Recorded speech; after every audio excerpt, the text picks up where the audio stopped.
Legs 11.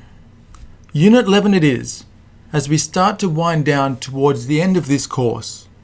We've done, well I should say you've done, a lot of writing so far in this course, which is good.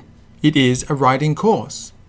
However, a lot of what you've done so far has been focused on your own knowledge or experiences. This week, I want to start encouraging you to be a little more academic in your writing. We've talked about giving concrete numbers to support our opinion in past units, and this week I'd like you to look at going a step further and give more scientific evidence to support your opinion and ideas. The topic of this unit is very interesting, about whether animals can predict earthquakes. Let's get into it.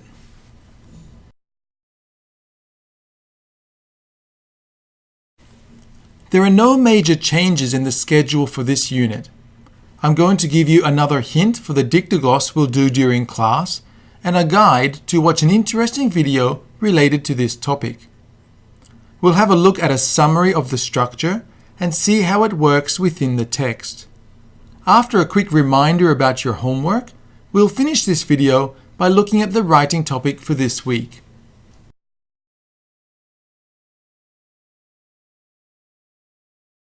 Because we are going to be looking at the intelligence of animals, I thought it might be best to do a Dictogloss activity about dolphins, commonly known as very intelligent animals. Do a bit of research and see what you can find out about dolphins to improve your background knowledge of these animals, which should help you in your performance in the Dictogloss activity.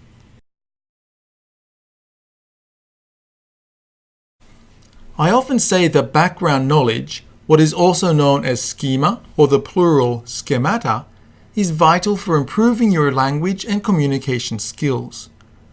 I hope that the videos I suggest to you before looking at the passages in the text will help you think about the topic we are about to look at.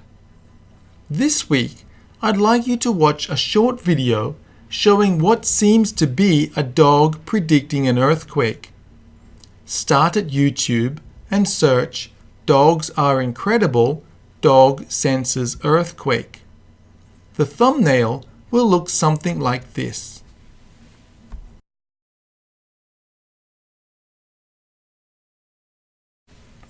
Alright, let's get into the main part of the lesson now. Here is a summary of the structure we are going to observe this week. When giving an academic answer to a question, whether it be a question asked to you or a question you have thought of yourself, you can start with a simple answer. This can be followed by a more academic answer with evidence given by researchers. Finally, we want to make sure we complete our composition with a clear answer so we don't leave the reader confused. Here's the question that will be answered in this article. Notice that there is a little background information before the actual question.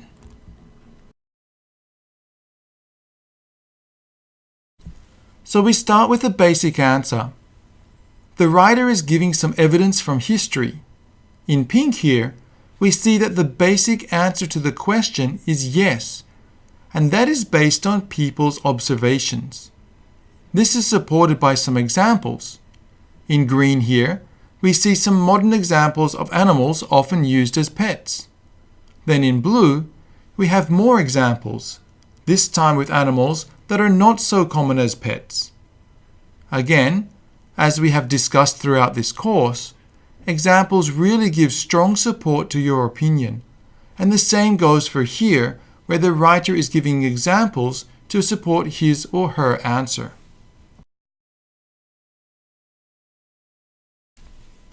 After the basic answer, as we saw in the previous paragraph, we now look at a more academic answer with evidence based on research. It starts with a clear answer, and that being that it is difficult to answer the question. Now, it is okay to sit on the fence and say you don't agree or disagree, or not give a clear yes or no answer, but if you do this, you really need to give evidence for both sides of the argument. We clearly see this firstly in green here, with evidence based on research not by members of the general public, but seismologists or animal experts. This is followed in blue here by the opinions of those who disagree.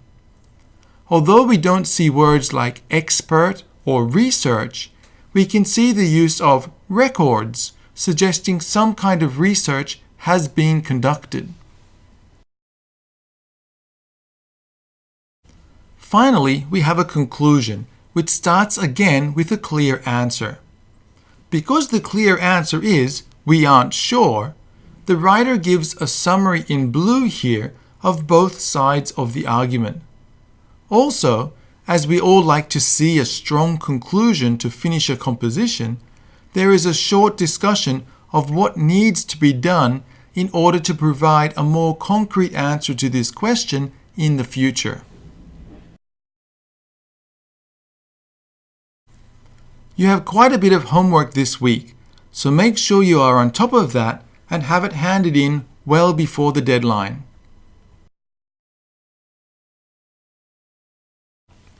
Finally, it is your turn. Last unit, I asked you to start searching for an interesting news article. What I would like you to do is paste the URL of that article to your document. Then, after you have read the article again, create a question someone who has read that article might ask based on the content. Finally, and this is the main task for this unit, write an academic answer for that question with scientific evidence to support your response.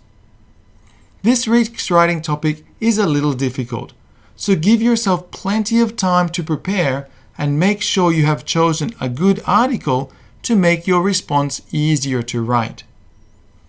When you give your scientific evidence, you should refer to previous research, but of course you must not copy what has been written. You need to paraphrase or rewrite the information using your own words and language. Good luck!